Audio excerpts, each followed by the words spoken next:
Love is blind, and so is hope. But something doesn't become true just because you want it badly enough. I don't know why it is in my house, but I'm not going to be fooled. I say it because she isn't my mom. She looks like her and talks like her and smiles like her, but it isn't her. The worst part is Dad doesn't even notice. I saw them dancing in the kitchen when I got home from school. Frank Sinatra was playing on the stereo, his smooth voice propelling their tangled bodies in a slow waltz across the room. My dad's eyes were closed as his head rested on its shoulder, and he seemed genuinely happy. Happier than I've seen him in a long time. I just dropped my backpack and stared. It let go of my father and hugged me. I stood stiff as a board. Mom never used to hug me when I got home. She knew I liked having my space. But there's no denying how soft and warm she felt, or the lavender odor of her shampoo washing over me. We're having homemade pizza with the cheese baked into the crust, my dad's favorite thing in the world. And seeing him so happy, I didn't have the heart to say anything. I just went to my room like a coward. I just pretended everything was fine. Maybe if I wasn't a little happy to see her too, I would have fought against it harder. It's been hard for all of us since Mom died, but that was no excuse to let it into our house, just so we could pretend we were a family again. But Mom, my real mom, would put me to bed without staying to watch me fall asleep. She would hold onto my dad's arm when he talked, but she wouldn't dig her nails in so deeply they drew blood. She wouldn't forget to blink for hours at a time.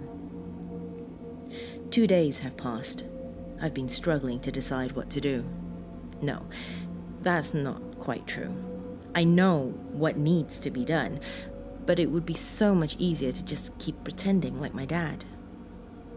Maybe in time, I would even forget that a drunk driver T-boned my mom's SUV while she and my dad were coming home from their date. I'd forget the bloodstains on the asphalt and the hours I spent waiting for her in the emergency room. Maybe I'd even forget how it felt when she didn't come out. Then again, maybe those are the memories that aren't real. They certainly don't feel real when my mother, it, sits between us on the sofa to watch the evening news. But letting her be replaced, even if it was easier for Dad and me, wasn't any way to respect my real mom. It was for her, not for me, that made me finally speak up. Dad, we need to talk about Mom. I'd waited until it went to the bathroom, which doesn't happen nearly as often as it used to corner my dad in his bedroom. He just kept reading, not even returning my gaze. He knew what I was going to say. He just didn't want to hear it.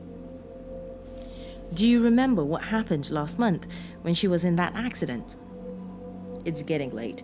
You should go to bed so you'll be ready for school tomorrow, Dad said. Dad, this is serious. Please tell me that you remember. I heard a flush from the bathroom. There wasn't much time. I'd never get an answer out of Dad with it here. He was watching the bathroom door too, like a kid praying for the bell to ring before the teacher collected homework. The shower began to run, and I let out a deep breath I didn't even realize I was holding. Dad sighed too. There was no getting out of this. Yeah, I remember, he said. He stared back into my eyes. I finally had his attention. Do you remember the hospital? And what happened after? Yeah, it was a pretty bad crash. We're also fortunate that nobody was hurt. His eyes were keen and sharp. He couldn't have forgotten. He was just trying to get me to accept it without having to admit it. For my real mom's sake, though, it had to be said. She died, Dad. We went to a funeral. He didn't flinch, didn't even blink. He just smiled. Don't be ridiculous. She's in the bathroom right now. I ran over to him and grabbed him by the shoulders. I shook him, but he didn't fight it. He just kept staring at me, like I was a puzzle he was trying to solve. You're lying. You know what happened. I know what happened. Why are you lying to me? Aren't you happier this way? He asked. If you think about what happened, really think about it, you'll realize this is the best thing for you. There. That was proof. He wasn't trying to evade anymore. He wasn't even averting his eyes in denial. The shower stopped running, but he kept his eyes on me. That's when I realized I couldn't remember the last time I saw him blink. Dad had been in the accident too. Why hadn't I wondered why he came out unharmed? I'd been so busy mourning Mom that I hadn't even stopped to think. He must have seen it in my face because his smile stretched wider. Now you understand, but you mustn't let Mother know that I told you. She wants to have a family so badly, I'd hate to think what she would do if she found out you didn't think of her that way. The bathroom door opened. It stood there, wrapped in a towel. She walked nonchalantly over to my dad, or who I thought was my dad, and gave him a kiss.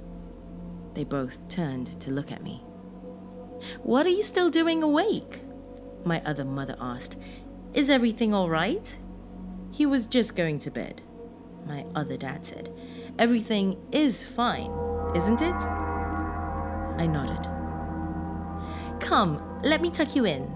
My other mother started moving toward me, but she stopped when she saw me flinch. Let your mother tuck you in. My other dad's voice was tense with an unspoken threat. Perfect parents like us deserve to have the perfect son. I hope we won't need to replace him. He laughed at his own joke, and she put her hand on his arm as she laughed with him. I turned around and headed for my room so I wouldn't have to see the blood dripping down his arm.